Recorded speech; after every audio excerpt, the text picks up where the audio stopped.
It was the summer of 1949. Young geologist Vadim Kolpakov was on a mission to Siberia. His job was to draw a geological map of the area. While on duty, he came across something so mysterious and remarkable, it'd continue to puzzle experts decades later. Though it's now more famous as the Potomsky crater, locals had dubbed it Fire Eagle Nest, probably because it looks like a giant bird nest sitting on the hill. But what was hiding inside would be the most surprising and baffling discovery. Well, if you could get close enough to uncover its secrets. According to the locals, even wild animals are scared to go near it. Kolpakov began walking towards it slowly. From far away, it looked like a giant bird nest indeed.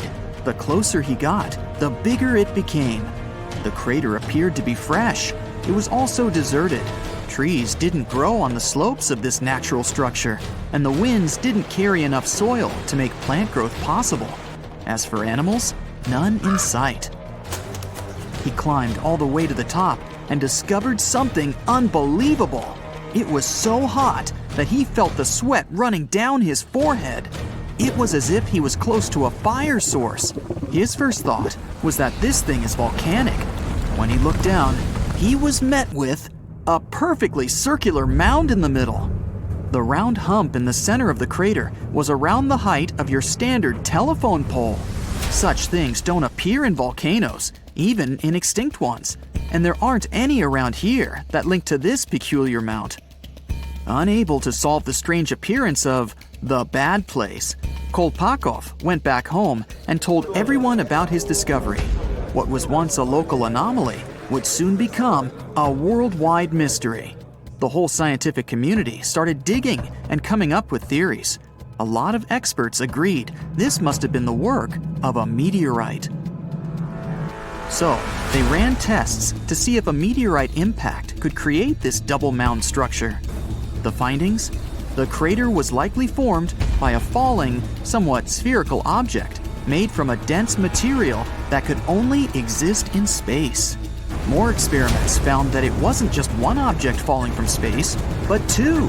When the first meteorite hit the Earth, it exploded and formed the crater. Then, the second object followed, but it was slowed down by the first impact and sunk deep into the ground.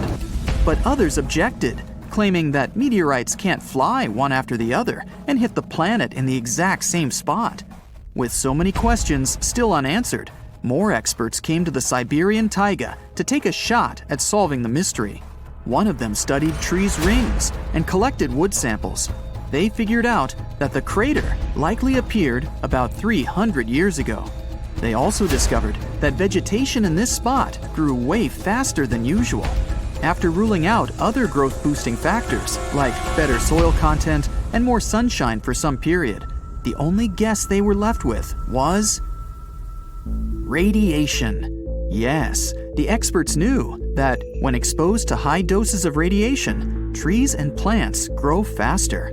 But the radiation levels on and around the crater were low. At some point in the last 300 years or so, there must have been radioactive material in the area.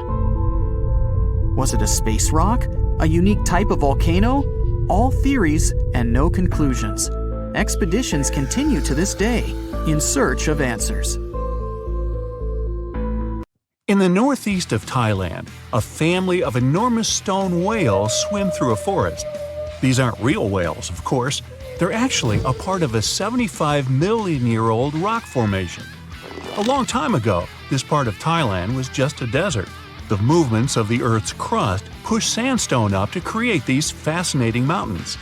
Reachable by anyone willing to spend a day hiking up the network of trails, this landmark is becoming increasingly popular with tourists.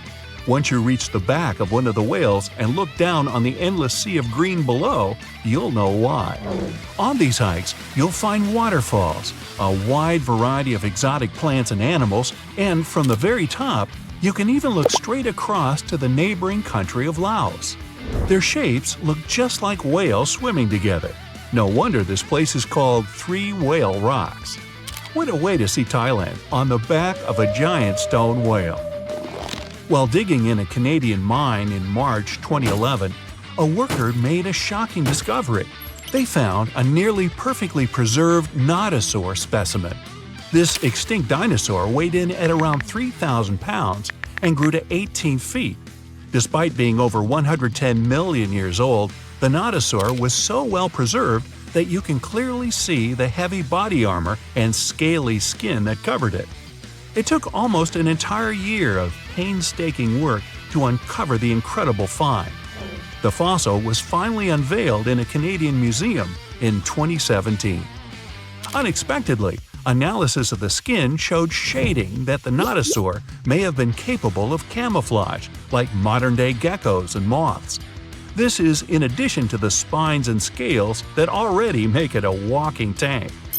Still being studied today, this nodosaur could go down as one of the most important fossils discovered in a long time. Its detail could help us to uncover even more of the mysteries of the past. The Voynich manuscript is the world's most mysterious document. Since its discovery in 1912, the manuscript has been a complete mystery to everyone that comes across it. It is heavily illustrated with strange pictures of alien plants, unknown objects, and the zodiac symbols. But the most interesting aspect of it is the writing.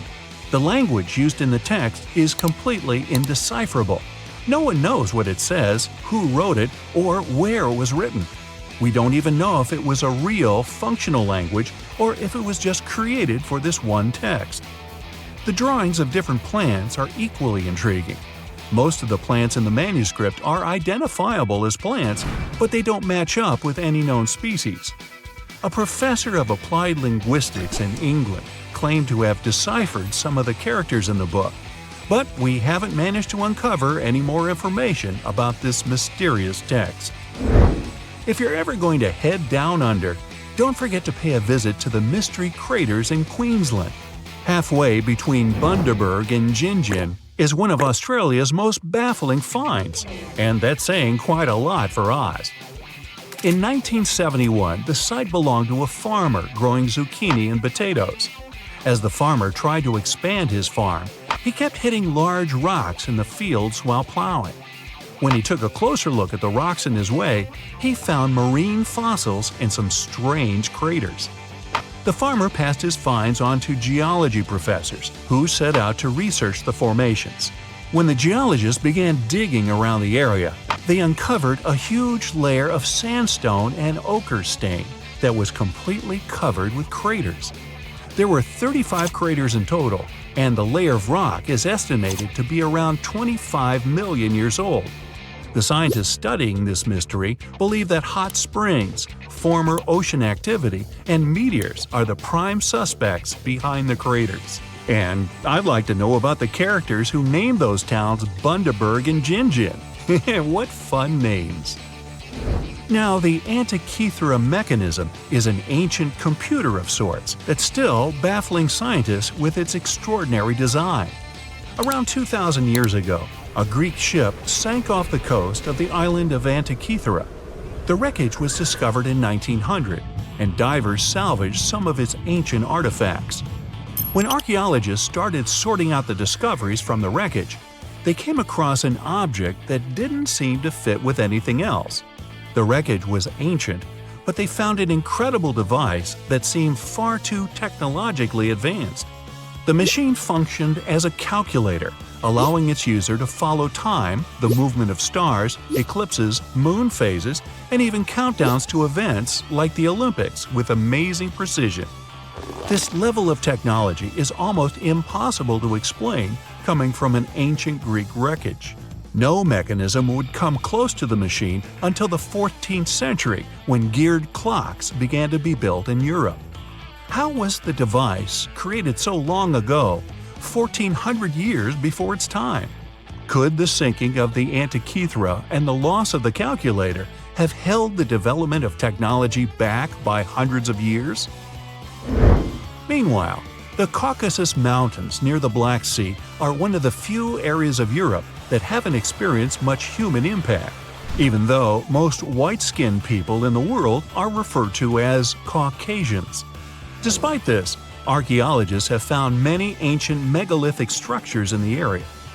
The house-like structures, known as dolmens, contain jewelry, bronze tools, and assorted pottery. Archaeologists don't know who built them, why they built them, or what their true purpose is.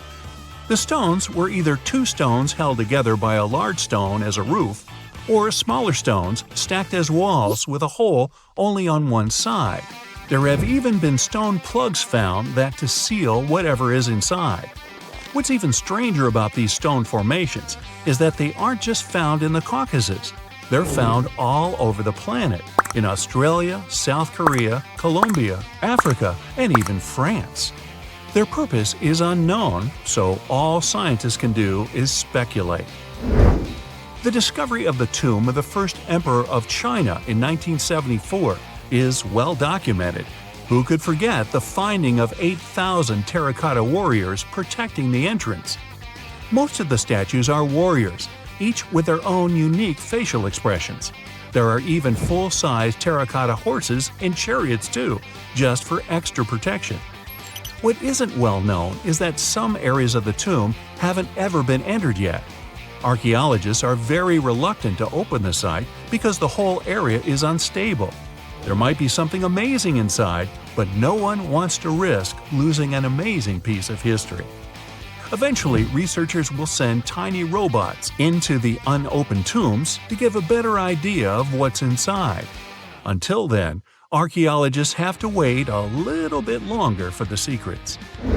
In southern Costa Rica, people have discovered a collection of mysterious stone spheres. There are over 300 scattered around the landscape, and some are almost 7 feet across. No one knows their purpose or how they were produced. One thing we do know is the material they were made from: gabbro, a volcanic rock. Carving the stones into their perfect spherical shapes would have taken a lot of time and effort. Researchers think they might have been made by a now extinct group, using barely any tools. The best theory is that they used small stones to chisel away at the edges of boulders, before using sand to smooth the sides. Some think that they may have an astronomical purpose, or even used as markers to point the way towards something. But no one knows anymore. Their significance is lost with the civilization that created them. Off the southern tip of Japan, and 75 miles from Taiwan, lies the Yanaguni Formation.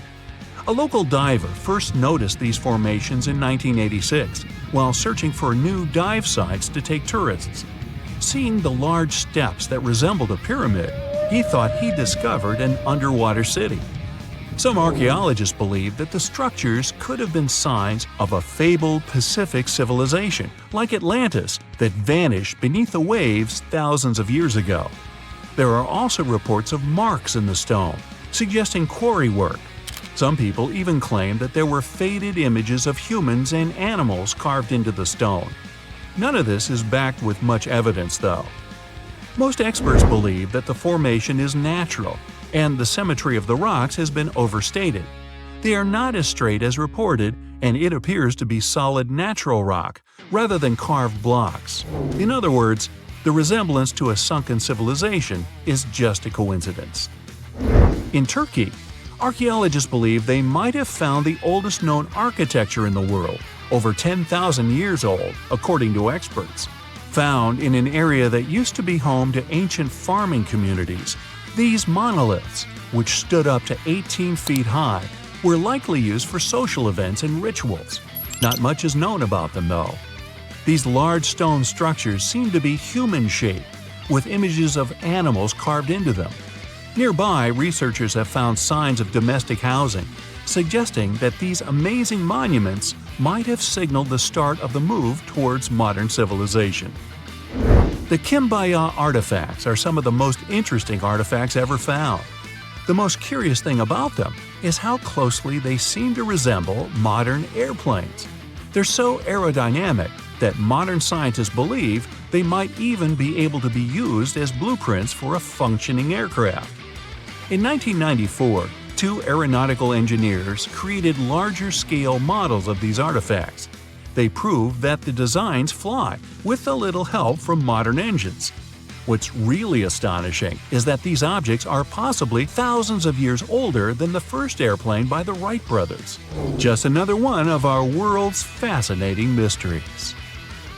20 miles south of Olympia, Washington, there are strange 8 feet tall and 30 feet wide grass mounds.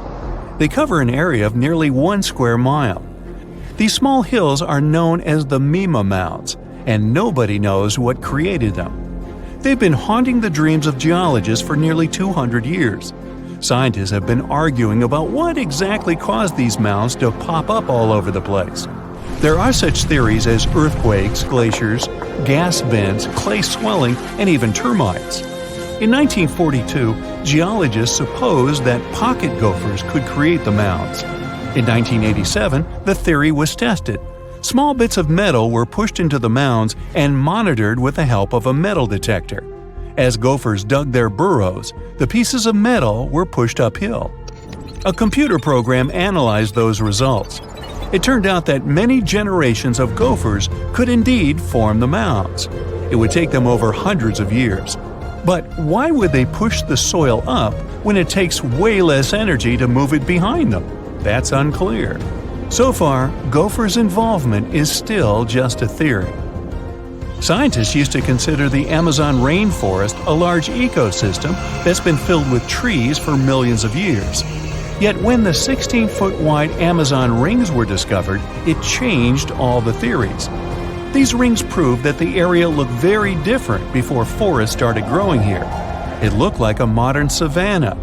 Scientists took soil samples near the lakes, and the results showed that this soil didn't come from a rainforest. It was from dry lands. It may mean that people who used to live here probably had a completely different environment from what scientists thought. Geologists are still studying the rings, and they're trying to figure out what purpose they serve. Known as the Eye of the Sahara, the Reichat structure is a 30-mile-wide ring-shaped object in the middle of the desert. Reichat was initially thought to be a meteorite impact site, but now scientists believe that it was created by the erosion of a hill or mountain.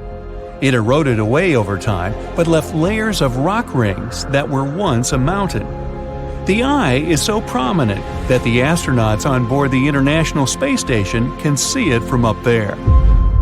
Antarctica is the coldest, driest, windiest place on Earth. But the strangest thing about it might be located deep under the ice. Until about 60 years ago, Antarctica was considered flatland. That all changed in 1958 when the Gamburtsev mountain range was discovered. It was hiding under 2 miles of ice. Its peaks were more than 10,000 feet tall, and the whole range stretched for 750 miles. That's 1/3 of the height of Mount Everest and about half the length of the Himalayas. No one has ever laid eyes on the Gamburtsev Mountains. The ice hides deep valleys and steep inclines. They could show what Earth looked like millions of years ago. Lake Vostok in East Antarctica was discovered in 2012 during drilling. Scientists found a freshwater lake, untouched and unfrozen, under more than 2 miles of ice. Researchers believe that undiscovered microorganisms and unique geochemical processes might exist in the lake. After all, it hasn't seen sunlight or been exposed to Earth's atmosphere for over 15 million years. But drilling into the lake is likely to ruin the ecosystem below and contaminate one of the last untouched places on the planet. There's a 350-foot anomaly in the Indian Ocean, known as the Indian Ocean Geoid Low, IOGL. It produces the largest distorting natural gravitational force in the world. Heavy mineral deposits, many deep-sea trenches, and magma reservoirs disturb the magnetic field in this area. Earth's gravity changes in different places around the planet. It allows researchers to look for patterns and figure out what's happening beneath the surface. Higher gravity fields usually means denser materials below, and vice versa. Some scientists believe that the anomaly might be a dent in the planet's mantle, that it's working its way up to the crust. The Cave of Crystals in the Mexican state of Chihuahua. These caverns are filled with amazing gypsum crystals that crisscross the entire subterranean area. The caves were discovered in 2000 when workers were draining water from a zinc mine. That's when they stumbled upon these sparkling structures. The crystals were so pure and large, around 33 feet in length, and had such sharp edges that geologists couldn't date them using conventional methods. Luckily, researchers discovered 50,000-year-old bacteria samples within one of the complex constructions. It was extremely hard to work in the caves. There, the temperatures reached 136 degrees Fahrenheit, and the humidity was extremely high. Scientists needed special cooling equipment to get down to the cave, even though they only made short trips. Unfortunately, the company that owned the mine re-flooded the cave system, preventing any further study.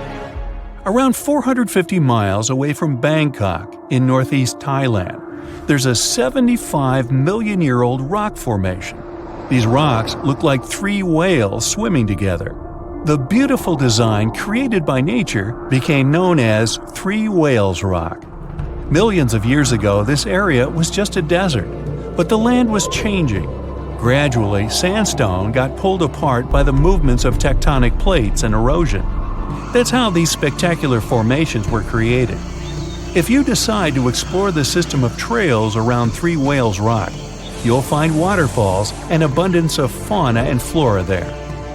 Locals call the Potomsky crater in Siberia Fire Eagle's Nest. It's a gigantic 500-foot wide and 100-foot tall limestone mound. Nothing grows near or on top of it, and animals do their best to avoid this place. First discovered by geologists in 1949, the crater is believed to be around 500 years old. The most likely theory of its origin is a burst of steam. This could happen during a period of rapid gas expansion in the region. Scientists think that Fire Eagle's Nest might be a very rare gas volcano. Gigantic gas stockpiles might have been trapped deep underground. It could happen because of limestone forming around these storages and creating immense pressure. A sudden release of the stored gas could have formed this mammoth-sized hole in the surrounding forest. Lake Hillier in Western Australia is only 2,000 feet in length, but its color has been baffling geologists for a long time. Unlike most pink lakes in the world, Lake Hillier has a pink color all year round. Its hue isn't affected by sunlight or temperature. If you look at it from above, the lake's bright color will be in stark contrast with the surrounding blue of the Great Australian Blight. The real reason for the Hillier's unique color is still not fully understood. Many presume it has something to do with microalgae in the lake, or it might be a reaction between salt and sodium bicarbonate found in the water. The Chocolate Hills in the Bohol province of the Philippines are covered in lush green vegetation for the largest part of the year. But these 1,200-plus mounds turn a chocolate brown during the dry season. That's what gave them their name. Strangely, no trees or shrubs grow on them. Another mystery is how the mounds managed to develop so symmetrically. There are myths that involve giants throwing boulders at one another for days on end during a fight. Scientists believe that the 150-foot tall mounds were created by eroding limestone that was stacked on clay. But to this day, the mystery of their formation remains unsolved. The Great Unconformity represents about 1 billion years of missing rock records. It appears in all kinds of rock formations all over the world. Scientists have been trying to find the answers to how and when this enormous amount of material could disappear. One of the most plausible theories involves glaciers. It could happen during the time known as Snowball Earth. That's when the planet was completely covered by ice. Then glaciers tore away hundreds of thousands of tons of rock and dirt. This left a gigantic gap up to a mile thick between the neighboring rock layers. Some geologists think that the record went missing when the supercontinent Rodinia formed and broke apart. Located on Yamal and Geeden peninsulas, these expansive pit holes were discovered in 2014. They seem to be still changing and evolving. The pits grow wider and people find them more often. Of course, there's no shortage of theories about how they appeared. Suggestions range from meteorite impacts to the activity of other civilizations. But the most common explanation is that methane gas reacted to water particles after the planet's permafrost started to melt. This resulted in bubbles of methane bursting through the ice. The craters could be thousands of years old, but nobody knows for sure.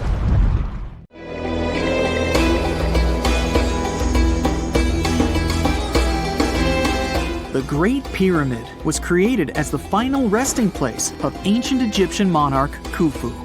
According to legend, French leader Napoleon entered the Great Pyramid and came back out looking shaken and super pale. He never revealed what he saw inside, but whatever it was is said to have affected him for the rest of his life. When Napoleon entered the pyramid, he would have walked through a super tight and ascending passageway. He'd then go through another passageway known as the Great Chamber. This corridor would have been much taller than the previous one and would have cobbles too. He'd then reach the King's Chamber, the centerpiece of the Great Pyramid, which was lined with huge blocks of granite. But it wouldn't have looked as grand as we might imagine. There are no hieroglyphics decorating its walls, as Egyptians only began decorating the burial chambers of pyramids much later on. The pharaoh's tombs deep inside the pyramid would have also been filled with treasures, from chunks of gold to the world's most expensive jewelry. But this would have all been looted a long time ago. The only thing that probably would have been left in there would have been a huge sarcophagus, which would have once contained the king's mummy. He'd also have to walk past the queen's chamber. This room most likely didn't hold any queens though, as pyramids were usually only built for one person.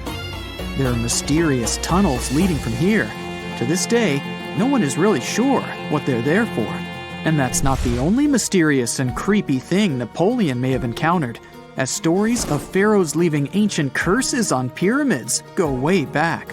Many pyramids had warnings written on the outside, telling of horrifying things that would happen to those who entered and disturbed the peace. We might not know what exactly Napoleon found in the Great Pyramid that scared him so much, but we know for sure what was found in Tutankhamun's tomb.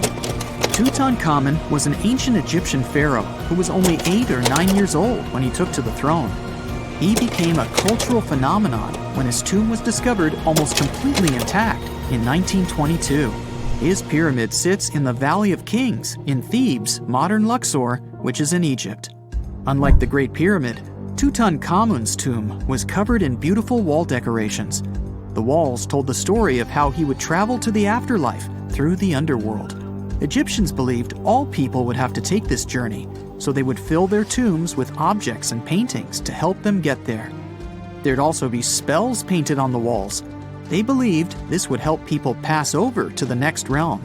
The journey would be pretty long, and for that reason, the ancient Egyptians would also fill the pyramids with food. Tutankhamun's pyramid was filled with 8 fruit baskets. They even found something called gingerbread fruit in there. The rooms were jam-packed with furniture, statues, clothes, and staffs, amongst a whole bunch of other things. You'd likely find a lot of clothes and expensive jewelry in the pyramids as well.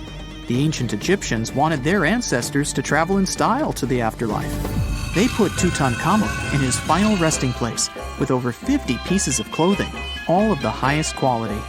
There were tunics, scarves, gloves, and headdresses, and a ton of jewelry. Bracelets, pendants, necklaces, rings, and scarabs for protection were all found inside. Each of them was made of gold or precious stones. There were also fans made of ostrich feathers to keep the old pharaoh cool in the hot Egyptian sun. But the temperature inside the pyramids never actually went above 68 degrees Fahrenheit. The ancient Egyptians developed a super cool air conditioning system that we don't fully understand even today. Tutankhamun's pyramid also contained 130 walking sticks made from ebony, ivory, silver, and gold to help him on his journey. There were 3 chariots hidden away in case he got tired of all the walking. They also put 11 boat paddles inside, but there was no sign of any boat. The pyramids would be littered with the pharaoh's favorite scents and perfumes. During the excavation of Tutankhamun's pyramid, it quickly became clear that it had been robbed during ancient times. There was damage to doors and traces of oils left in empty jars. It looks like someone raided the pyramid for gold and the scents, perfumes, and oils that had been left for King Tut. There was still a bit of perfume, which was made from coconut oil and frankincense, left in one bottle. It seems like Pharaoh Tutankhamun loved board games. There was an ivory traveling set of Senet in his pyramid. Although we don't know for sure exactly how to play it, we have figured out it was sort of an ancient Egyptian version of backgammon. It looks like it was a two-player game where the goal was to knock your opponent off the board. Not really sure who Tutankhamun's mummy was supposed to play with, though. The ancient Egyptians had some rituals that may seem pretty strange to us. For example, they used to shave their eyebrows off if they ever lost a cat. So it's not too surprising they put some really weird things inside pyramids. Archaeologists discovered a collection of mummified cats and scarab beetles in pyramids that date back more than 4,000 years. They were found in the pyramids of Saqqara, which is south of Cairo. They also found a bunch of makeup kits and mirrors inside. Makeup was worn proudly by both men and women in ancient Egyptian times. Eyeliner was the most popular cosmetic. The Rosetta Stone was one of the best discoveries ever made in pyramids. It was found by our man Napoleon Bonaparte and his team. It's a black granite rock that dates back to 196 BCE. It's transcribed in Greek, Demotic, and hieroglyphic. When it was translated in 1822, we got the key to understanding ancient Egyptian hieroglyphics for the very first time. The discovery of Queen Hatshepsut's mummy in 1903 changed our understanding of the Egyptians forever. After she had passed away, her successor, Thutmose III, removed most of the evidence of her reign, so we basically knew nothing about Egypt's first great female leader. She's now gone on to become one of the few and most famous female pharaohs of Egypt. Pharaoh Khufu even had a fully fledged boat in his pyramid. Archaeologists uncovered more than 1,200 pieces of a giant boat near the Great Pyramid at Giza. They reassembled the boat, and it's a whopping 144 feet long. It's most likely a solar boat, which was designed to carry the resurrected king with the deity Ra. Fun fact, the Pyramid of Giza is the last remaining of the 7 wonders of the ancient world. The other 6 are the Hanging Gardens, the Colossus, the Temple of Artemis, the Mausoleum, the Lighthouse, and the Statue of Zeus. This pyramid was also the world's tallest man-made structure for 3,800 years, and it's the biggest pyramid in Egypt. It took a staggering 2.3 million blocks of limestone, and some weighed as much as 80 tons. It took an incredible 100,000 laborers and a whopping 23 years to build. Its original height was a mega 480 feet. In 2017, archaeologists discovered something weird about Egypt's Great Pyramid. There's a hidden void that's at least 100 feet long, and no one really knows why it's there or what's actually inside it. The weird void is the first inner structure discovered within the 4,500-year-old pyramid since the 1800s. Scientists used cosmic rays to detect the massive hole, but are still no closer today to finding out what's inside. The ancient Egyptians took a lot of care building the pyramids, and everything was strategically placed and structurally sound, so it's super unlikely that this hole is due to blocks falling over time. Loads of pyramids also contain small model figurines called ushabti. These represented attendants. They believed they would come to life to serve the pharaohs in the afterlife. But it's amazing that all this stuff actually fit inside. There isn't actually a huge amount of space inside the structures. It's mostly just rock. As with many other crazy internet discoveries, it all kickstarted on Reddit with a wild post about wicked forest designs. Just take a gander on Google Earth and hit up the history tool to watch epic transformations from barren valleys to densely populated areas teeming with lush green tree plantations. Currently, Uruguay has approximately 2.7 million acres of artificial forests. Just to put that into perspective, it would take you around 15 to 20 minutes to walk across 1 acre, depending on how fast your pace is. You could spend a lifetime just walking around those artificial Uruguayan forests. But how did they emerge, and how did they reach this scale? So there's this process called afforestation, where trees are planted in previously non-forested areas. This initiative was implemented as part of a larger plan to increase the country's forest cover, resulting in Uruguay now exporting an impressive $2 billion worth of wood pulp annually. Despite native forests only covering 5% of the country, these artificial forests occupy a significant 6%. Another cool thing about these forests is that they have special trees that originally couldn't be found in Uruguay. It was decided to plant eucalyptus trees there, as they show impressive results in terms of how fast they grow. A tree can get through a whole cycle, from a little plant to one ready to be harvested, in as little as 10 years. Yeah, not as impressive as bamboo, that grows a couple of feet a day, but still faster than a common Uruguay tree called the Tree of Heaven, which takes about 25 years to get full size. By the way, it's considered pretty fast too. Now this funky forest in Japan is literally turning heads. In the Miyazaki Prefecture, there's a group of Japanese cedar trees that are causing a buzz with their unique concentric circles reaching toward the sky. A recent aerial photo captured these crop circles, and now everyone is scratching their heads trying to figure out how they came to be. But fear not, there's no extraterrestrial invasion involved. It turns out this cool formation was actually a carefully planned project from almost half a century ago. Back in 1973, researchers planted these trees in specific radial increments to create these mesmerizing circles. 50 years ago, Google Earth was nowhere around. But looking at that forest, you might think that the Japanese have been preparing to boast their forest on the internet for half a century. Now, what's even more fascinating is how the trees grew in a curved shape, spreading out in an unexpected way. Originally meant to be harvested after 5 years, there's now talk of preserving this circular forest because of all the newfound interest. Now, look at this portal in the forest. There's no way it could have emerged naturally, right? If your first guess was that it was a piece of contemporary art, you were right. So, this portal is located in southern Estonia, and it was created by Finnish artist, this guy. This portal is far from being his only creation. He's had other crazy projects too. Like, he once sailed to Estonia in a boat made of bark. He also chopped down a forest plot, sorted all the materials for months, and then made an installation the same size as the original plot. There was even a time when he cut a line in ice with a chainsaw and ended up in a freezing swamp. This guy definitely knows how to surprise people. Most of his works are nature-related, so you probably shouldn't be surprised that this forest portal is yet another creation of his. What do you think the artist wanted to convey through this portal? Let us know in the comments. Trees are something that are definitionally straight, right? Well, not as long as you're in the crooked forest in Poland. Near the ground, the trees there bend sharply to the north, then magically straighten back up after a little detour of 3 to 9 feet.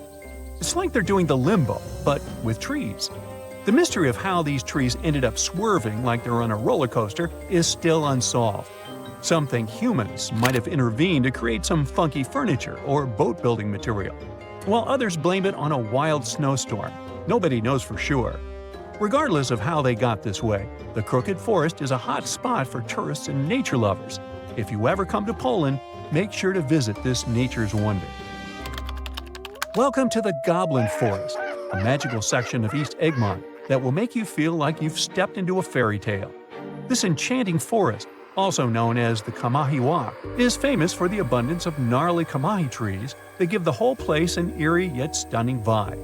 As you hike through the Goblin Forest, you'll be surprised by lush greenery, moss-covered trees, and falling rays of sun that create a truly enchanting atmosphere. It's a photographer's dream come true. Now, while you might not find real goblins or mythical creatures in the forest, yeah, I know, it's a bummer, you will still encounter a variety of native bird species. Birdwatchers will be in heaven spotting all the feathered friends flitting about, and all that alliteration. Plus, if you're lucky, you might even catch a glimpse of glowworms lighting up the trails. With a network of well-maintained hiking trails suitable for all fitness levels, the Goblin Forest is the perfect destination for adventurers looking for a magical experience in nature. So, grab your hiking boots and get ready to explore this enchanted forest of wonders. Monteverde Cloud Forest in Costa Rica is not your typical forest adventure. Think of high-flying suspension bridges and trails above the treetops. On foggy days, you can wander through misty clouds for a mystical vibe. This nature reserve is called a cloud forest, and it's a real scientific definition. Cloud forests differ from your average ones in several aspects. First, they're usually evergreen forests that are like tropical oases, with a constant veil of low-level clouds covering the canopy. The next thing that's different is moss. It's so abundant there that these places are sometimes even nicknamed mossy forests. Going back to Monteverde Cloud Forest, however, it's more impressive if you visit it on a foggy day. But even on clear days, the views of the lush greenery are absolutely stunning. Now, if a regular forest sounds a bit boring to you, our planet has something more fun to offer. How about an underwater forest? Whether you're a local Oregonian or just passing through, Clear Lake is definitely a dive spot you've got to check out. True to its name, Clear Lake lives up to its reputation, with crystal-clear waters boasting up to 100 feet of visibility. It's like swimming in a massive pool. But brace yourself, because it's a chilly 38 degrees Fahrenheit all year round. Nah, I wouldn't venture in there. It's more adapted for penguins, I guess. Well, never mind. This lake is special because of its history. It was formed over 3,000 years ago by volcanic activity that redirected a river, preserving ancient trees that you can still see standing tall underwater today. There's this section known as underwater forest, where you can see ancient trees deep down. An underwater forest walk sounds fancy, doesn't it? And in Madagascar, there's not a forest, but an avenue of trees. But the trees are so majestic, this avenue can rival with the coolest actual forest. I'm talking about these awesome, gigantic baobab trees. Picture this, an 850-foot stretch of road lined with 20 to 25 massive baobabs, towering at about 100 feet tall. In terms of height, it's as if this alley was packed with many Rio's Christ the Redeemer statues. Even a 6-foot guy would feel insecure there. And if you venture just 4 miles away, you'll find the baobab amaru, 2 baobabs that grew twisted together like a love story. Legend has it that they represent an impossible love between 2 young villagers who dreamt of a life together. Now they stand there, intertwined for eternity.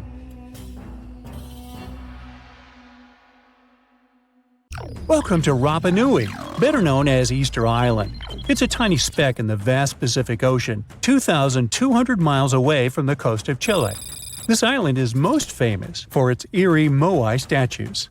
This place is also home to one of the most mysterious writing systems in the world, called Ronga Ronga. We found it on 27 small wooden tablets. For years, historians have been arguing about the true history of these tablets, and now we might have found the truth. Humans first set foot on this island in the 12th century.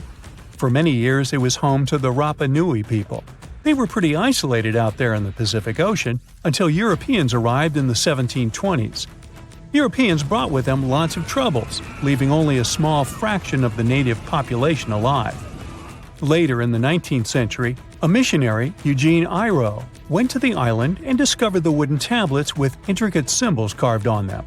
He wrote how marvelous they are, but there are hundreds of them on the island, and that they can be found in every household. But unfortunately, not all of them survive to this day. We've only got 27 of them. Some of them were heavily weathered, burned, or otherwise damaged, and now they're scattered all over the world in museums and private collections. Some of the language's artifacts were carted off to Tahiti and then to Europe by Europeans, leaving none behind on Easter Island itself. The 4 sacred tablets found their home in a congregation in Rome. They were the ones used in the recent discovery. For years, historians have been arguing whether this writing system was made up by the islanders themselves or they borrowed it from Europeans.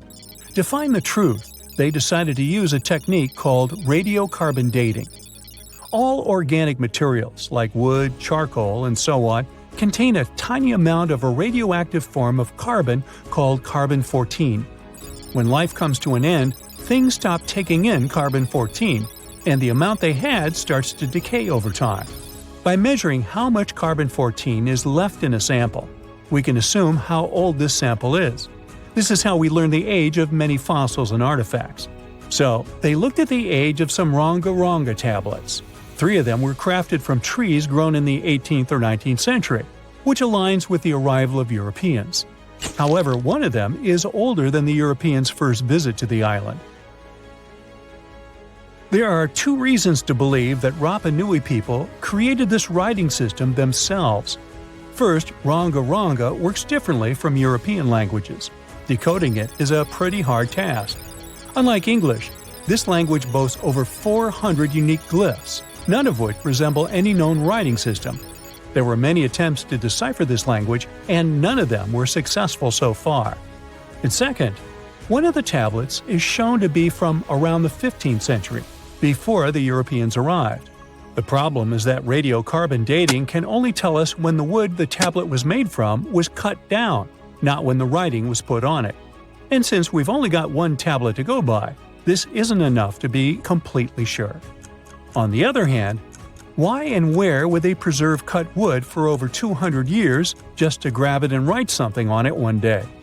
But anthropologists and historians say that it's possible. Scarce wood resources might have led the islanders to reuse old driftwood, which could be centuries older than the writing itself. This is known as the old wood problem in archaeology. Plus, the tablet looks very preserved. It was maintained to protect it from wood-damaging insects, humidity, and so on. That's why it survived over the centuries. Whatever is written on it, it was probably important for the Rapa Nui people. Now, all of these are guesses and clues, but scientists are cautiously optimistic.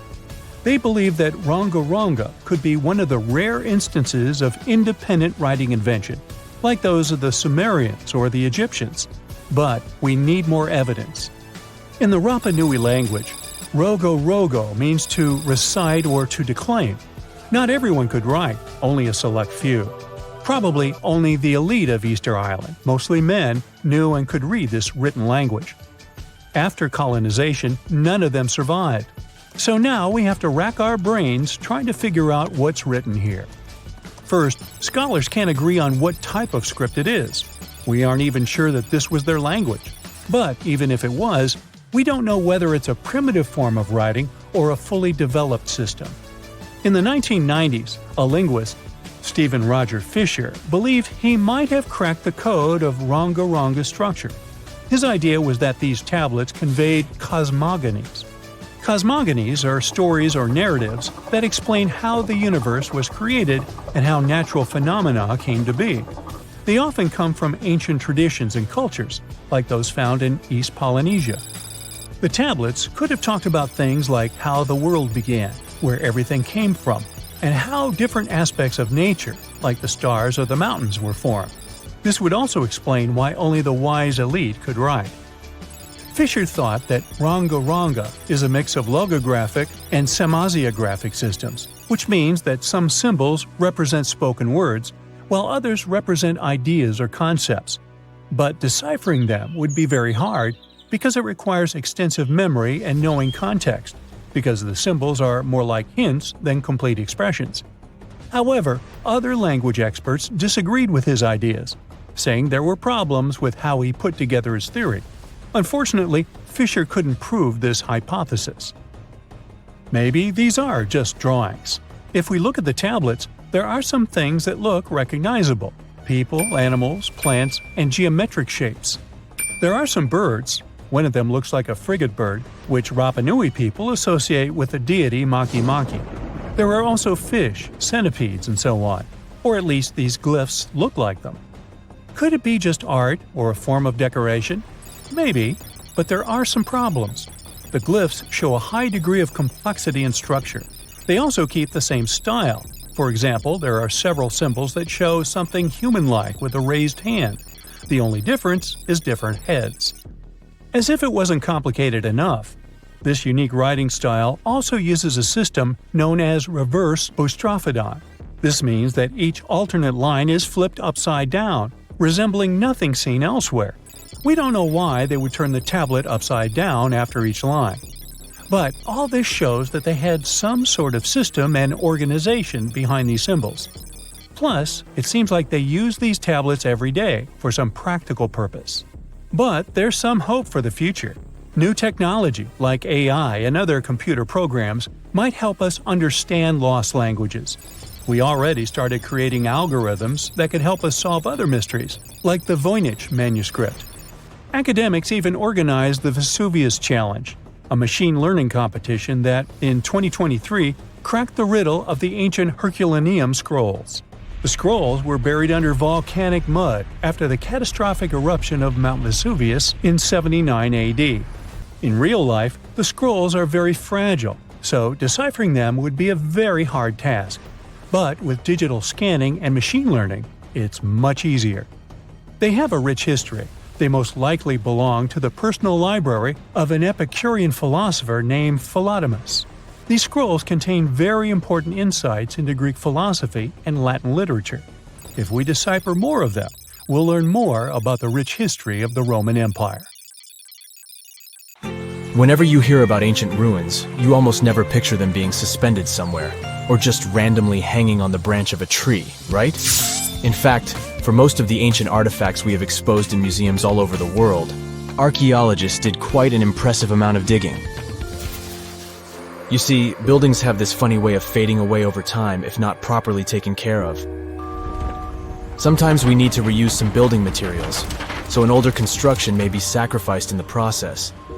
Other times houses are abandoned, and once they are exposed to the elements on the surface, like rain or sunlight, they don't really stand a chance.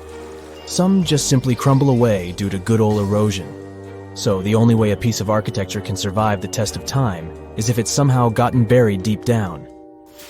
Now, how did they end up buried in the first place? Well, it's quite the comedy of errors. Ancient cities had a habit of gradually raising their ground level like a kid adding toppings to their ice cream sundae. You see, these settlements were always busy collecting food and building materials to keep up with their ever-growing population. But hey, who has time to deal with waste and rubbish? It wasn't exactly high on their to-do list back in the day.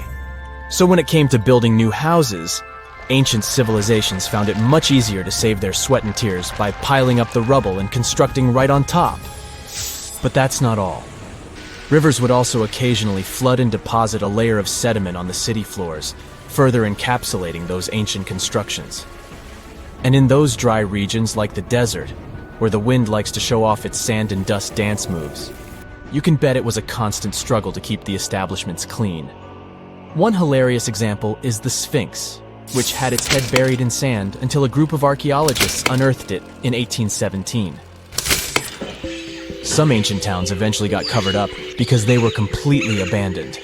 With less human activity to control their expansion, plant seeds couldn't resist the opportunity and sprouted all over the place. They gobbled up carbon dioxide from the air and grew, adding more and more bulk to the ground. Those cheeky roots even decided to stabilize the soil made from decaying plant matter, creating layers upon layers of earthy goodness. It's like the ultimate DIY project Mother Nature embarked on, with plants as her loyal helpers. The act of digging into the secrets of ancient civilizations is not just about unearthing a lost world. It's also an epic quest to reveal the hidden treasures beneath layers of history. But how do archaeologists know where to dig in the first place? If everything is covered in layers upon layers of sediments, debris, and plant roots, they must have some sort of system they rely on before embarking on a new project, right? For starters, they're not always the ones suggesting an archaeological dig in a certain location. Let me explain. Let's say you're a contractor and you want to build a new fancy apartment complex in your city. Some local legislations have certain requirements before your project can start, though. For instance, before anyone starts building on a piece of land, they might need to bring in specialists to check the soil. These clever folks can be archaeologists, geologists, or paleontologists, and they need to keep an eye on things during development. If any artifacts or ecofacts, fancy word for organic remnants, are discovered, these experts swoop in to excavate and study them. But what about sites that have nothing to do with bulldozers and yellow hats? Archaeologists have more than one trick up their sleeves when it comes to locating ancient hotspots. They dive deep into historic records with a healthy dose of detective work. By sniffing out old documents and maps, they can piece together the puzzle of human activity in a specific area. If a site has been visited before, it's even better. Finding records of past excavations or historical accounts can give archaeologists lots of information on where to continue their treasure hunt. Before archaeologists start swinging their shovels, they engage in a bit of a visual scan mission. Armed with a grid system, they'll stroll around the site, keeping their eyes peeled for any artifacts that might be hiding just beneath the Earth's upper layer. From groundstone tools to historic glass and even ancient garbage dumps, yes, they're also valuable. These keen-eyed explorers can spot signs of human activity faster than most people. If they stumble upon midden soil, fancy term for a garbage dump, they know for sure that humans once called this place home. Archaeologists don't just rely on their trusty shovels, though. They have an arsenal of gadgets to aid in their search for hidden wonders. Geophysical tools are like their secret weapons. Take the resistivity meter, for example. This clever contraption measures the electrical component of the soil and any buried features or artifacts. A buried wall, for instance, will create a different resistivity reading than the surrounding soil. Magnetometers and ground-penetrating radar work in similar ways, showcasing potential hints of ancient treasures in the soil. And who could forget our trusty old friend, the GPS? It helps archaeologists map out precise locations, like a high-tech treasure map, leading them straight to their pot of gold. Care to virtually visit some of the most important archaeological sites in the world? Well, follow me. In the United Kingdom, for instance, you'll find this interesting place called Stonehenge. It's one of many henges scattered around, but this one really takes the cake. Picture this: massive ancient stones standing tall and proud, arranged in a funky outer ring and an inner horseshoe, with some smaller stones thrown in for good measure. And guess what? These amazing stones have been around for over 5,000 years. Talk about a serious case of rock-solid longevity. Now, here's where it gets interesting. According to local folklore, the legendary wizard Merlin whipped out his magic wand and poof! He teleported these massive stones all the way from Ireland. Apparently, some giants had assembled them there, but Merlin decided they would look much better at their new location. Others think it's just the ruined remains of an old Roman spiritual edifice. These amazing structures were built by our Bronze Age ancestors. With their simple tools and limited tech, they managed to create this monumental masterpiece. Impressive, right? Unfortunately, there's still so much we don't know about this area. Stonehenge's initial purpose remains a mystery to this day. Sure, there are lots of theories, but scientists have yet to agree on the subject. However, we do know that it's perfectly aligned to catch the sunrise during the summer and winter solstices. The ancient city of Pompeii is an equally amazing archaeological site. Picture this: Mount Vesuvius, a notorious troublemaker, decided to throw a volcanic tantrum and completely covered this ancient Roman city. It turned it into a time capsule, located outside present-day Naples in Italy. Fast forward to the year 1748, when a bunch of adventurous explorers stumbled upon Pompeii. Lo and behold, they discovered a treasure trove of well-preserved goodies: streets, houses, food. Probably a bit stale by then. Blingy jewelry, fancy sculptures, colorful frescoes, everyday household items, and even animal and human remains. It was like an epic archaeological party. From the looks of it, Pompeii had it all. Fancy houses and villas, a massive 20,000-seat arena, cute little artisan shops, hangouts like taverns. And let's not forget the saucy spots like those luxurious bathhouses for some intense pampering. There's also the Sanctuary of Apollo, where people used to gather for their daily dose of worship. And of course, the bustling heart of the city, the Forum of Pompeii, where all the cool people used to hang out. And guess what? Pompeii is so cool that it made it to UNESCO's World Heritage List back in 1997. That's like the ultimate Hall of Fame for historical awesomeness. It also includes many other famous buildings and sites, like the Taj Mahal in India and the Acropolis of Athens in Greece.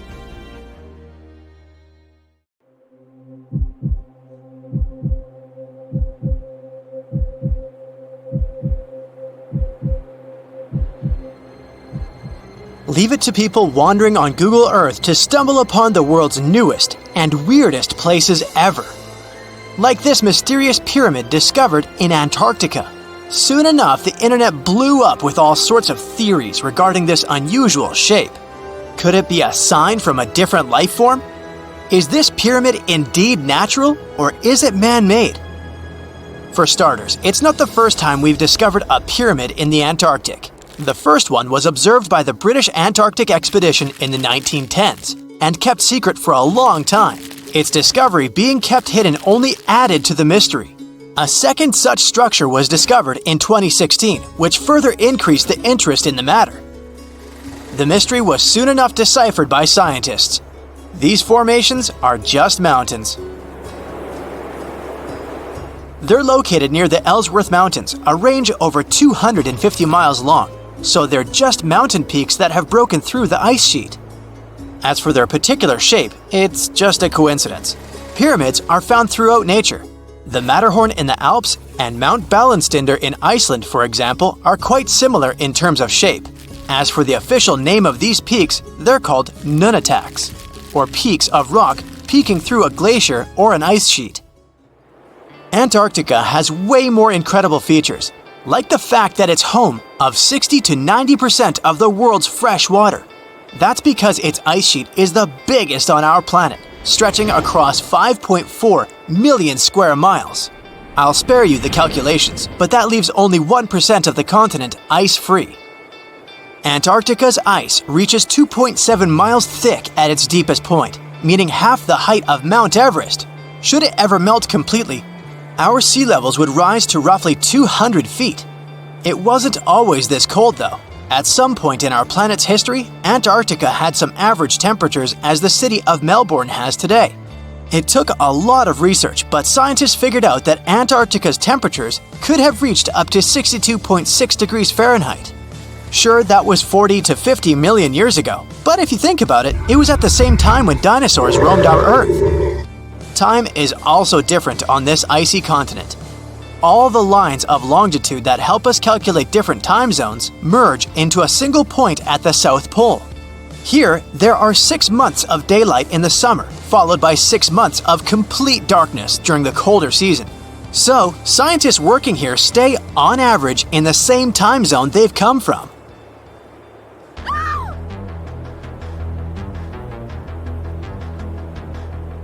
The Blood Falls aren't a chapter of a thriller movie. They are merely a series of waterfalls located in one of the driest regions of Antarctica. They emerge from an underground lake filled with a special type of bacteria. These little organisms use sulfates as fuel instead of sugars, which makes them very intriguing for scientists. The water contained in this lake is so full of iron that it basically just rusts when it meets air. So, the reddish color of the waterfall also gives it its trademark name. The megalodon was the largest predator ever known in our planet's history. In terms of its location, the megalodon lived practically in all waters on our globe, except near the poles. The reason why there are no megalodon teeth found in Antarctica is probably because the gigantic creature was adapted to only warm tropical and subtropical waters. If you plan to visit Antarctica by boat someday, just know you might not get there on a non-metallic boat. The hull of your transportation device must be made of either steel or aluminum to withstand the harsh weather conditions here. Antarctica isn't home to a lot of bugs. In fact, there is only one true species of insect that calls this place home. It's a wingless midge called Belgica antarctica. This fly is so tiny that it only reaches 0.08 to 0.23 inches long, but it's still the Antarctic's largest terrestrial animal. A lot of Antarctic fish also come with an antifreeze substance in their blood. They don't necessarily need it for protection against the cold temperature, but mostly against touching ice. These antifreezes are made up of large glycoprotein molecules. They surround any small ice crystals that may form, making sure they don't spread through the animal's tissues, which could cause a lot of damage. They also create a sort of small pillow blocking the sharp ice crystals, so they're less likely to cause any pain. It also doesn't rain a lot here on this icy continent, but one amazing meteorological quirk of Antarctica is that it's full of diamond dust. This dust is basically small ice crystals that pop out of humid air close to the Earth's surface. Think of it like an icy fog. As they flow through the air and get touched by sunlight, they begin to sparkle, making visitors here feel like they're surrounded by diamonds. It's probably the last place you'd want to go into labor, but in 1978, the first person was born here ever. Emil Marco Palma was its name, and ever since, 10 other people have been born here in Antarctica. There's a lake on this icy continent that is so full of salt it makes it impossible for it to freeze over, even if temperatures can go as low as 5 degrees Fahrenheit. That's because pure water freezes at 32 degrees Fahrenheit. Water that has salt in it, or any other substance for that matter, will freeze, but at a way lower temperature. That lower temperature is adjustable depending on the substance itself and the amount that has been placed into the water.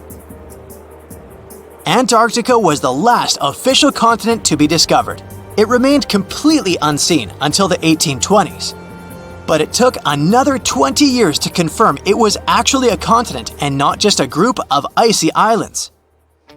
Just because it's really cold here doesn't mean you can't go on a date here. One December night, an American scientist that was posted in Antarctica logged into a dating app simply out of curiosity. He was certain no other profiles would show up, but to his surprise, he found someone soon enough. Another researcher who was stationed just 45 minutes away, by helicopter of course. They eventually got together and went on the first date in Antarctica ever recorded. Apart from ice, this continent has something else way more abundantly than any other piece of land on Earth: meteorites. If we look at the research done by scientists, meteorites have equal chances of reaching any place on our planet. However, once they go through our atmosphere, the situation is a bit more complex. That's because different climates on our planet, like the humid ones found near the jungle, have a lot of moisture and oxygen, which will corrode most meteorites. The climate in Antarctica is really dry, so the possibility of meteorites corroding is little to none. More so, it's way easier to spot these rocks on the icy white surface of this area than in any other place on Earth. If you're not scared of the cold, you'll surely freak out when you hear about the winds here. That's because Antarctica is for the most part the windiest place on Earth. Wind speeds have been reported here to reach even 200 miles per hour. Let's check out one interesting town surrounded by mountains and woods in upstate New York. This place sits right on a big lake, and the city is called Lake George. People like to come here to go fishing, boating, and take up other water activities.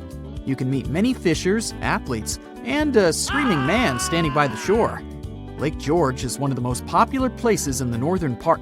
Wait a minute, what? A screaming man?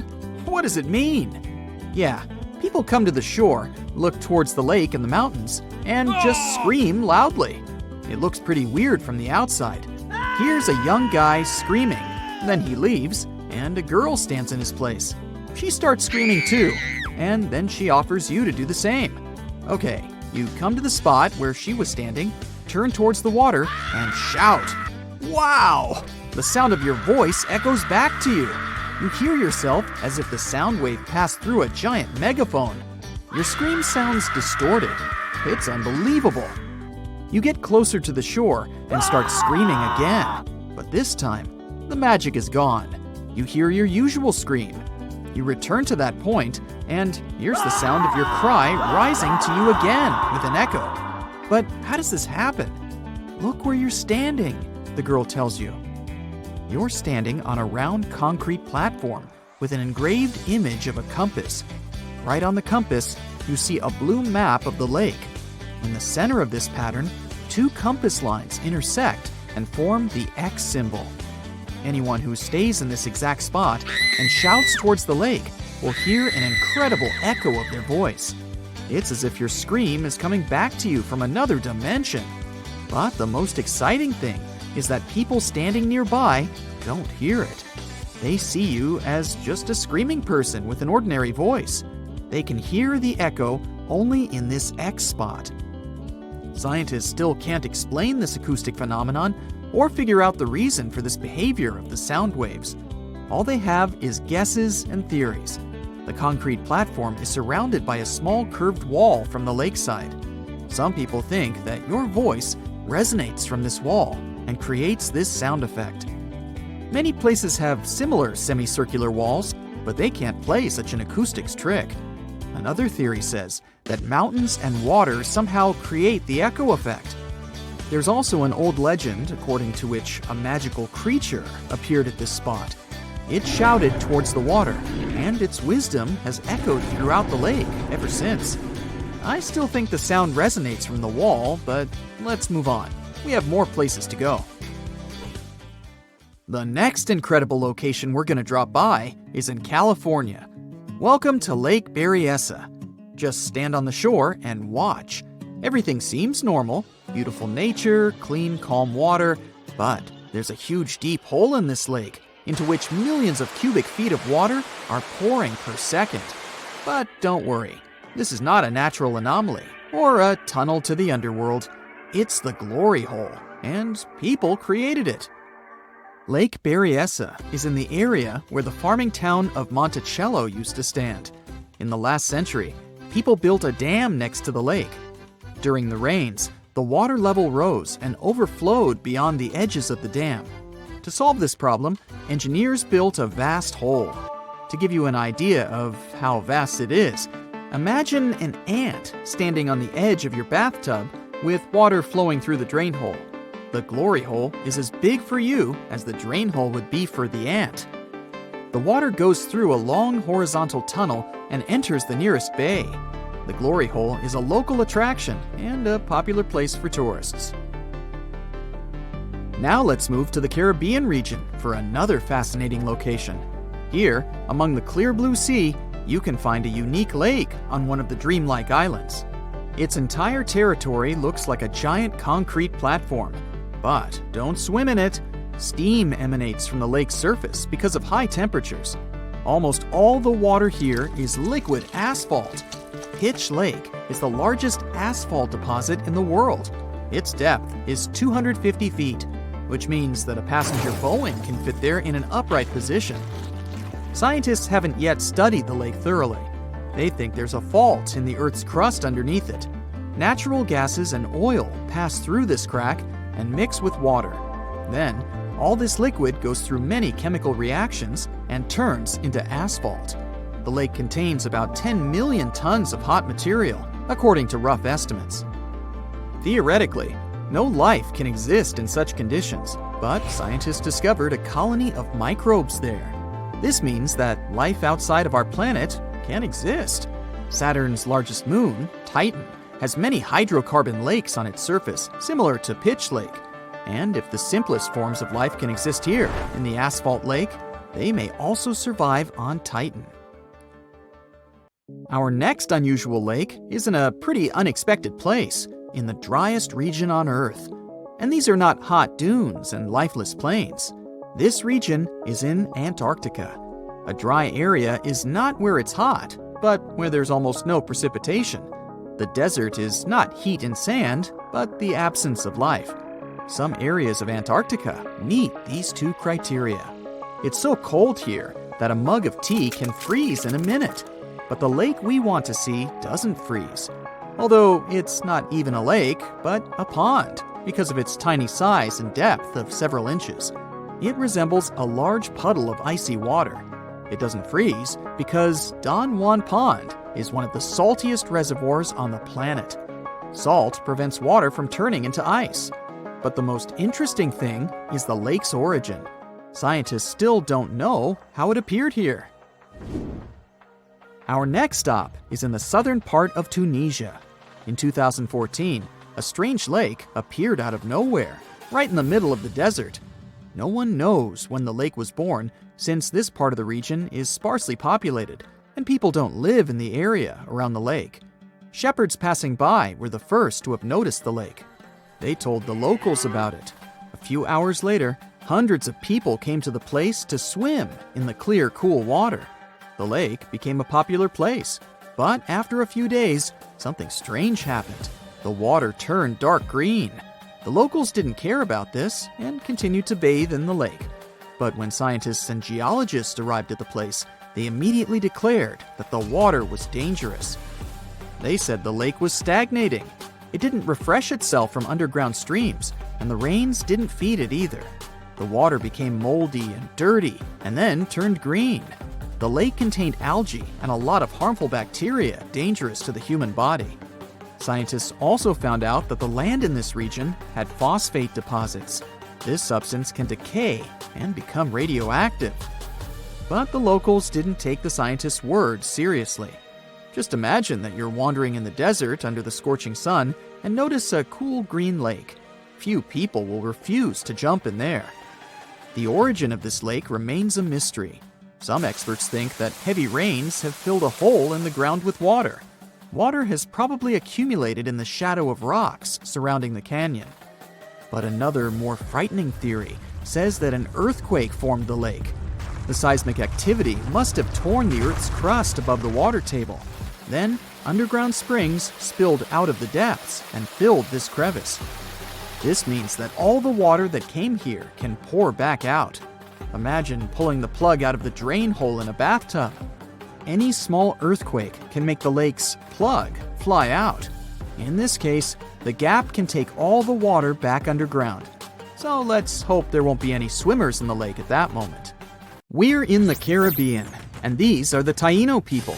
Scientists have long believed that they were the first inhabitants of the Greater Antilles, and those people were roaming the Isles long before Columbus discovered this place. However, a recent discovery showed that there were some other peoples living there. These guys are called the Archaic people, and they are now known for being good at using stone tools. They've used a whole bunch of polished tools, such as hammers, axes, and whatsoever. We still haven't found out how they managed to invent and produce all those tools without special equipment. Scientists are now looking for a sort of necropolis or a similar archaeological site to find out more about these people. Another curious settlement was found a couple of years ago, not far away from Florida.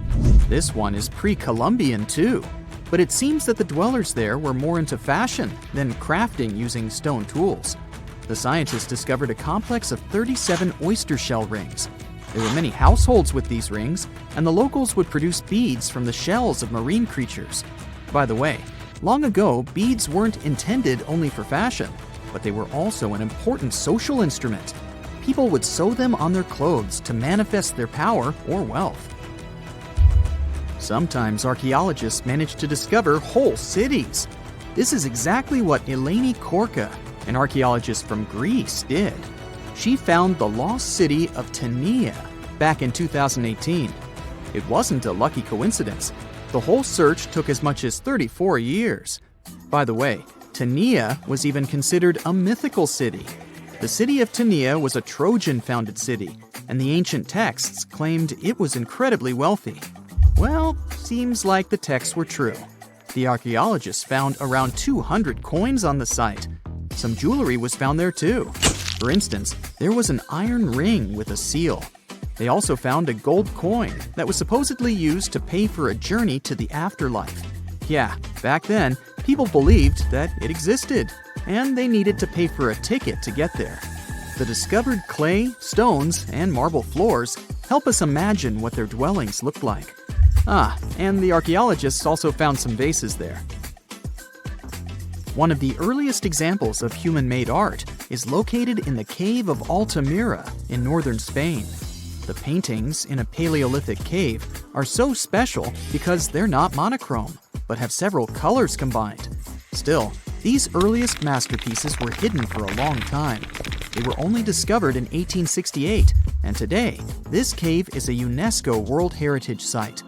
Despite how old these paintings are, they're well preserved, because they've been well isolated for all this time. Since the gallery was located deep in a cave, it was almost impossible for external climatic influences to ruin these prehistoric masterpieces. We are now in England, 2009. Meet Terry Herbert, a member of the Blockwitch Research and Metal Detecting Club. One day, he was casually inspecting plowed farmland in Staffordshire with a metal detector. I guess he must have wanted to find something special, but I bet he didn't expect to find what he actually stumbled upon.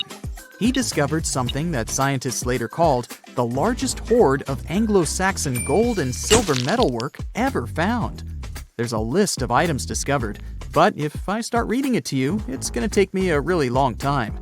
To make a long story short, the archaeologists found 11 pounds of gold, 3 pounds of silver, and about 3,500 pieces of jewelry.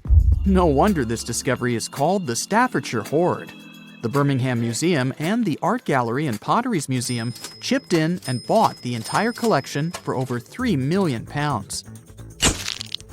Messages in a bottle are a famous cultural phenomenon we often see in movies, but it turns out this method of preserving letters is quite efficient. This is proven by the Dead Sea Scrolls. Back in the 1940s, Bedouin shepherds discovered 7 scrolls contained in clay jars in a cave. These scrolls were determined to be around 2,000 years old. But these manuscripts were only the beginning of a number of great discoveries. The Bedouins sold these manuscripts, but people continued finding more. The last discovery took place in 2021, and who knows, maybe there's more to find. Another piece of art recently found in a cave was a painted shell. This fossil was discovered in northern Italy, and scientists believe such fossils were collected by Neanderthals. This find is curious for a reason. Neanderthals are believed to have been quite primitive, but this shell proves the opposite. Back in 2004, Robert Muckle, an archaeology professor, heard about a peculiar site hidden in the forest of the North Shore Mountains of British Columbia. Robert knew that a few old cans and a saw blade had been found there. This place was believed to be a sort of logging camp, but a thorough excavation that took 14 years to complete revealed something different. Turns out, it wasn't a logging camp, but a long-lost Japanese settlement. The archaeologists found around 1,000 items, such as white and blue rice bowls, teapots, pocket watches, sake bottles, and buttons. The ceramics weren't that well preserved, so they only discovered hundreds of fragments. In one of his interviews, Robert mentioned that they also found remnants of a bathhouse. The community that lived there was pretty small, since there were only about 14 houses found. The scientists believe that they must have lived there in secret. People have changed their preferences over the centuries. Fashion has certainly changed, and our houses too, not to mention our technologies. But there's one thing for sure that's been unchanged: our love for food. Scientists managed to discover some of the oldest examples of people's favorite food. They inspected some ancient pottery and managed to find traces of best-loved food dating back to around 2000 BCE. It all happened in Sicily. And guess what that food was? No, it wasn't pizza or pasta, but olive oil. And there's more. Researchers from Egypt discovered some lumpy substance in some ancient pottery, which turned out to be cheese. It dates back to the 13th century BCE. I guess it didn't smell nice, since that cheese is estimated to be over 3,000 years old and was bacteria-ridden. Cool fact here, this cheese must have been quite exquisite. After studying it, scientists came to the conclusion that it was cooked with a variety of milks. They claim ancient people used a mixture of cow's milk and sheep or goat's milk. You probably thought, hey, you mentioned olive oil and cheese, but what about bread? Sure, bread is inseparable from almost any culture, and different people have had their own type of bread. And there's scientific proof that bread was one of the first dishes people learned how to cook. A group of archaeologists found some bread that was over 14,000 years old, 14,400 years old to be precise. What's weird is that people back then weren't familiar with agriculture. They were hunters. And technically, this old bread predates the age of agriculture by 4,000 years. Yeah, there's still much to learn about the ancient world. Here comes the, not the sun, and the Beatles song, but here comes the bonus fact. And right, it's about the Beatles. Yeah, I know, they're not exactly new. The band was formed in 1960. But not all of our facts have to be thousands of years old to be cool. Back in 1966, the Beatles did a live performance of their song Paperback Writer on the TV program Top of the Pops. The BBC somehow didn't record the performance, and all the fans were sure it was lost. Nope. Turns out that David Chandler, a fan of the Beatles, recorded the show with his personal camera. It was long forgotten and stored in the attic for many years. The recording was rediscovered in 2019. I guess that's a pretty cool find. Surprise! There's more than 7 continents on our planet. Argoland, a hidden continent, may help us understand how our planet will look in the future. To find out how it hid from us and what secrets it holds, well, you'll just have to keep watching. Ready for a mystery? Scientists have been looking for a piece of land that's been missing for over 100 million years. Not exactly newsworthy, since people search for information about our planet's history all the time. You'd think it was probably this minuscule island somewhere in the middle of an ocean. Well, you'd be wrong, because this continent used to be as big as the entire U.S. territory. For a long time, geologists have been wondering whether a massive chunk of contemporary Australia vanished into thin air. Some believed it was simply hiding somewhere on the ocean floor. But thanks to some Dutch specialists and 7 years of investigating, we now know there are bits and pieces of this lost land mixed underneath the lush jungles of Southeast Asia. The continents we see in our geography manuals these days are like scattered pieces of a puzzle. There's even a nice experiment you can conduct to see for yourself. Find a world map online and print it out. Cut out all of the continents and play around with them for a while. You'll see they all fit together. Probably the most striking thing you'll see is how South America perfectly fits near Africa. If you close up the oceans that were formed in the last 200 million years, the continents look like they form a giant letter C. And that C is what scientists call the supercontinent Pangaea. It was swimming in an ocean called Panthalassa, and the inner portion of that letter C had a smaller stretch of water called the Tethys Ocean. It is in this small ocean where things get interesting. Back in the Jurassic period, this vanished continent, which scientists started calling Argoland, vanished and left a hole in Australia, now known as the Argo-Abyssal Plain. Geologists initially believed this was all due to a process called subduction. It's when one piece of the Earth's crust dives under another and recycles it into the planet's mantle. Usually, specialists track this continental vanishing through off-scraping. That's how they figured out, for instance, that India bumped into Asia and gave us the majestic Himalayan mountains. But for Argoland, things were a bit more complicated.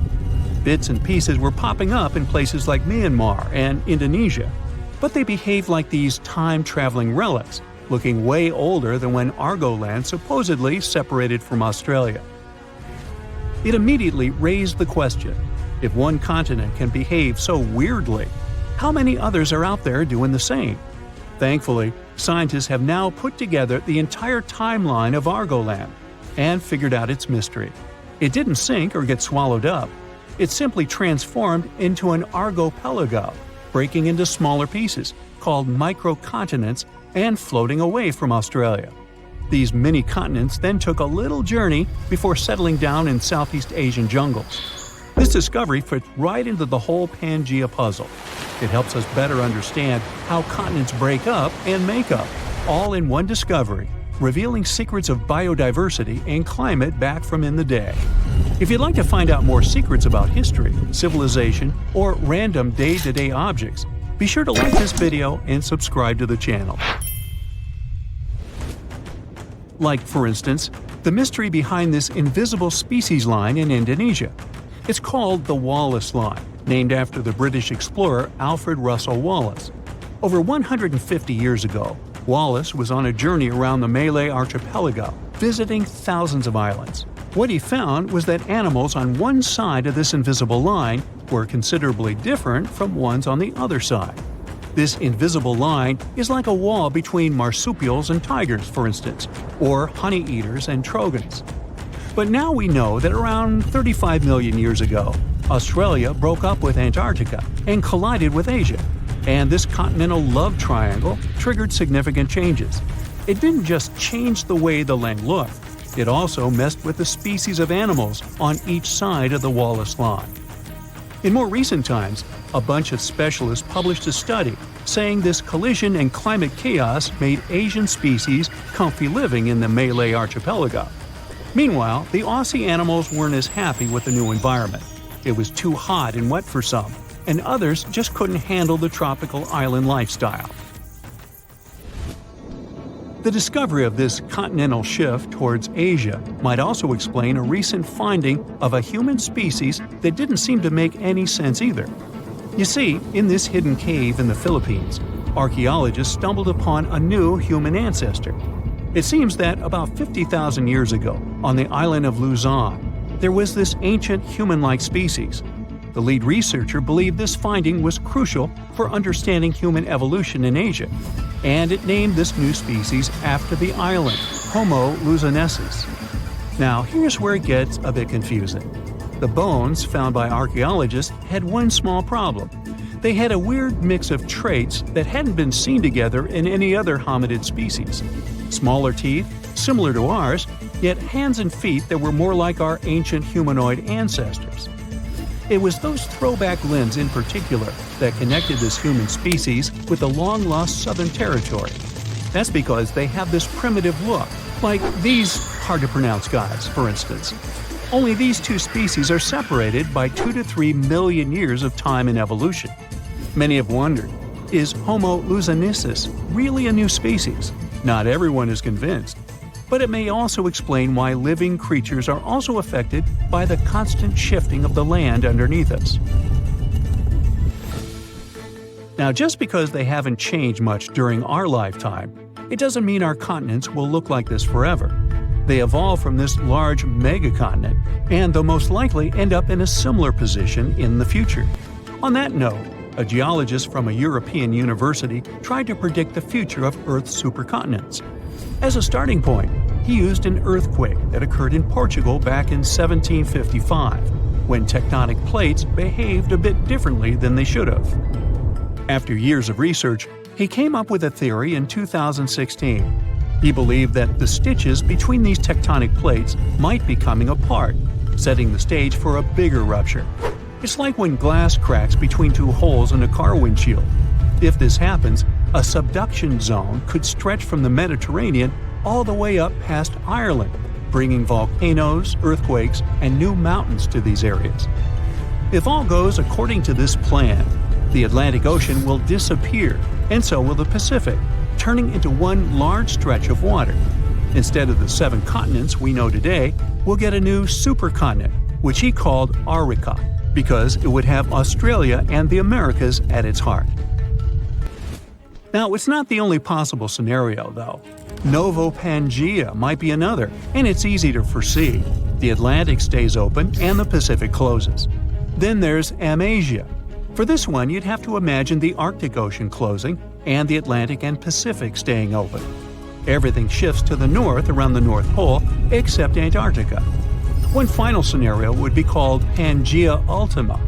Slow down the spreading in the Atlantic, and a new subduction plate pops up on the America's east coast.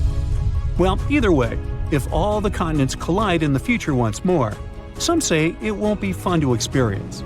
It's believed that in around 250 million years, we'll feel like we're being trapped in a sweltering, soggy plastic bag. Weirdly, that bag will be the best place to live on Earth, the coastal areas. As for the inland spots, they'll be sizzling, like a desert on fire. Many of the species of animals we know today might not make it. As for us humans, we'll need to be creative if we want to withstand the heat. We should be thankful, though. These digital models are still great because we can use them to test all sorts of interesting ideas. For example, how these supercontinents would mess with tides. Taking future space travels into consideration, these models can help us understand the climates of exoplanets too. Those are located outside our solar system.